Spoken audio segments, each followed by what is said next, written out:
I never felt this good about a team, heading into the season. Just the way we compete, our competitive nature, our brotherhood that we have in the locker room, outside the field, on the field, it's unmatched to any team I've been a part of. So I think we definitely got the chance to make it to the playoffs for sure.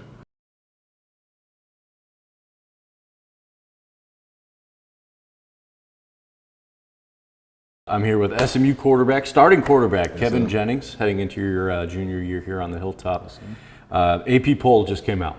Ooh. Did you know that? I didn't see that. Well, let me break the news to you. The SMU Mustangs will start the 2025 college football season number 16 in the AP poll. Your initial reaction? I mean, at the end of the day, it is what it is, but, that really don't matter. If we keep winning games, it's up to us to decide where we're going to be at. We're number 16 right now. It's whatever. We'll see what we do during the season. That'll make the initial response to it. So. You surprised at all? Did you think it would be higher or lower? It's whatever. I think we should be higher, but a little lower down in the ranking. We should be, I think we should be at least top 15, top 10, whatever. But it's whatever. We'll respond this season and show the world what we really should be. I feel like I've heard from you the last couple months the word revenge more than a few times. Right. Why is that? Why do you feel like this is quote unquote a revenge tour for you and SMU? Yeah, just ending the season how we did. We didn't really finish. Championship game we didn't finish, playoff game we didn't finish. But I think it's our mission to just get back to that level and actually respond and go finish it. Win the ACC championship, go in the playoffs, make a run, win the Natty. I think that's our goal. So we didn't accomplish that yet. So I think it's a revenge season to get back to that point. Last season was kind of a whirlwind for you. You kind of get thrust into the starter role, then you guys just go on an absolute tear, and then obviously the final two games did not go the way that you wanted them to go. Yeah. How have you kind of put last season? I understand you're on to 2025, but how do you kind of view last year for you being your kind of starting off point in college? Yeah, I think we had a pretty good season last year.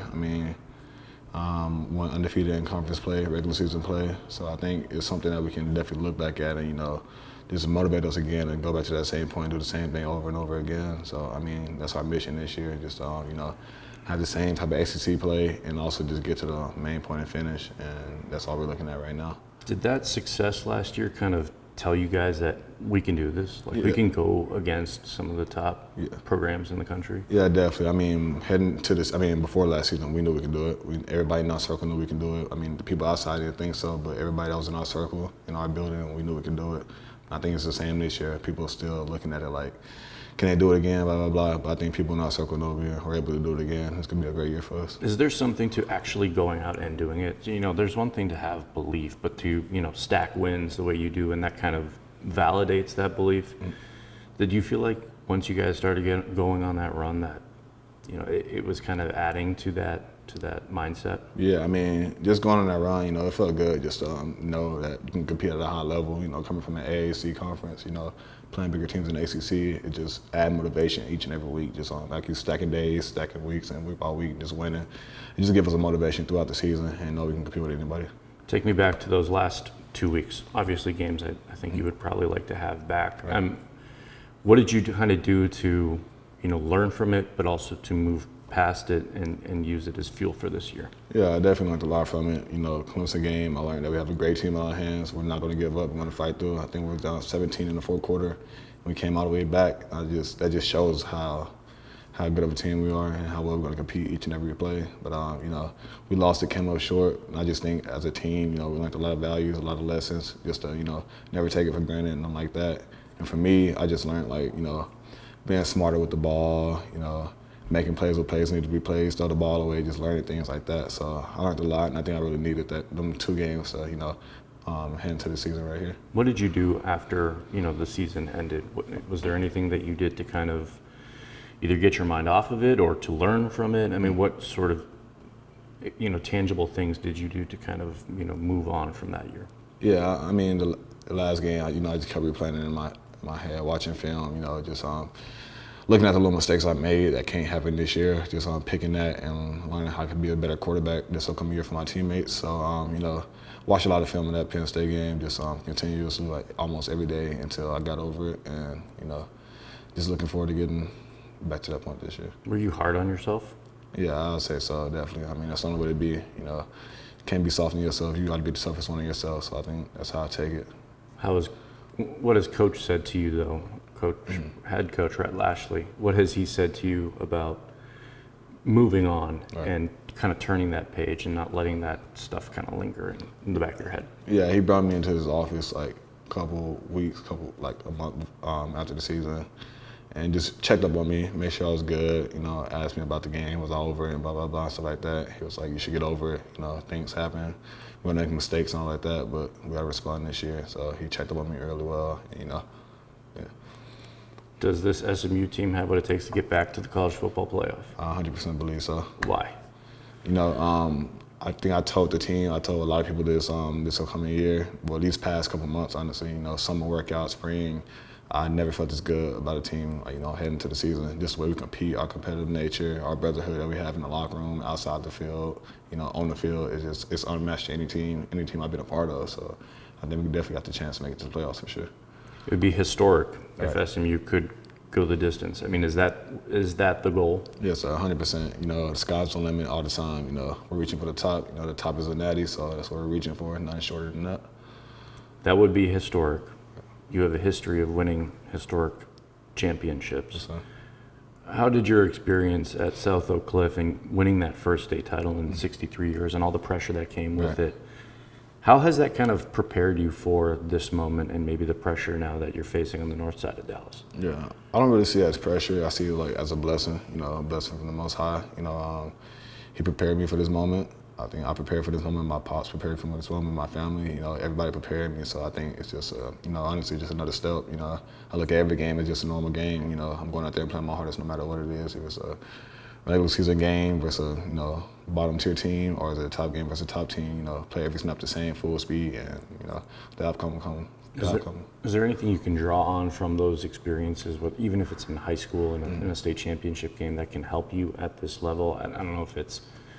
Are you able to stay more composed, or you know, not let the magnitude of something really affect you or get to you? Yeah, 100%. I think just trying to stay at the same level. Don't get too high, don't get too low. You know, just stay calm and collected all the way through. And I think doing that. I mean, at the end of the day, we've been playing ball the whole life, so it's just another game. Honestly, just coming in, being yourself. Don't get too high, so don't get too low. Just stay at the same pace, calm and collected. You still stay in touch with head coach? Yes, sir, definitely. From SOC? Coach Todd is my dog. Yeah. 100%, yeah. Yeah. What's the communication like now? Yeah, I mean, he'll check up on me, here and there, just making sure I'm good. He taught me a lot in my years there at SOC, and I'm just trying to carry it along here and bring a winning culture here.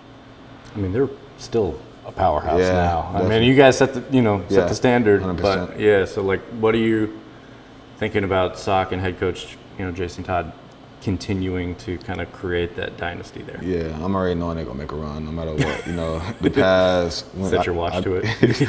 I graduated in 2022, and I think each year after that they went to the state. So I know they're gonna do it again this year. But actually finish, unlike last year, they're gonna finish for sure and win it all again. And I believe in those coaches, those players, 100%. Do you still feel strong, community roots and ties to SOC, and how much pride do you take with you every day, representing that community? Yeah, 100%.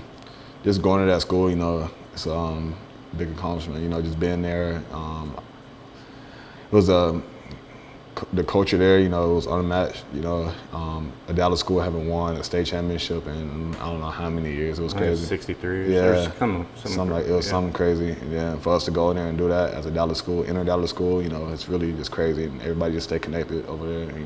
It's a big community, a great community over there. Are you like a Dallas proud person, just like through and through? I mean, is like I would imagine you've had opportunities to go to other programs. Right. Why have you felt, wanting to stay here and build a legacy here? Yeah, I mean, I'll say it definitely starts in the locker room and our coaches. Just the culture we have here, I wouldn't want to be nowhere else. I mean, the brotherhood we have in the locker room. As much as our coaches love us, they show it. Actually show it. Don't just say it, they show it as well. So just having that alongside with me, and also being from Dallas, just seeing my family out here each and every game, seeing the Dallas community out here cheering for me, something I could never just ask for. So I'm blessed for it, and I'm really thankful for it. And I wouldn't want to be nowhere else but SMU. Who is your support system? What keeps you kind of, level and grounded? You know, my younger siblings, I'm the oldest, so just my younger siblings, my dad, my mom, just knowing, they're alongside watching me every step I make. So just having them alongside with me, just makes me go as hard as I can and motivates me a lot. What do you do outside of football? Is there anything that you're able to get away from it at all? Yeah, I mean, here and there, football's always on my mind, but, I like to dress up a little bit, play the game, listen to music. I think I'm listening to music probably 80% of the time a day. So just, listening to music, taking stuff off my head. So big factor in my day. Okay, and lastly, I mean, it's no surprise. SMU's got a pretty good NIL situation. For you, have you made any, business decisions or purchases, whether it's for you or for family, based on what you've been able to, make here at SMU? Yeah, definitely. I mean, my dad's a big business guy. I think he had like 6 businesses since I've been alive. Just him being able to do that, he helps me a lot. If it's from building houses, him cooking food, just getting food out there. But right now he's a big real estate guy, so he's just out there, help building houses and just helping me build and create my money. Like he told me, like money sitting in your account's not gonna do nothing, so just build it each and every day and invest it in something. Did you make any grandiose purchases? Sorry? Any cool purchases? Did you spoil yourself a little bit? Like, come on. I mean, I didn't make no big purchases. I mean, I'll buy clothes here and there. Like I said, I'm a big dress. I like to dress a lot, so probably just clothes. My mom, looking out for my mom and my siblings and all of that stuff. So not really big purchases. What's your favorite article of clothing? What's the coolest thing in your closet these days? My favorite article of probably my chrome heart jacket. It's like a chrome heart. It's like a camouflage jacket with like a little orange on it. If you go tap into my Instagram, you'll see it. It's a pretty dope hoodie. Tell the people what's the Instagram? NDK, Okay. Give them a follow, like and subscribe. The whole thing. Kevin Jennings, SMU quarterback. Thank you so much for joining us. Thanks man. for having me. Appreciate it. Appreciate that.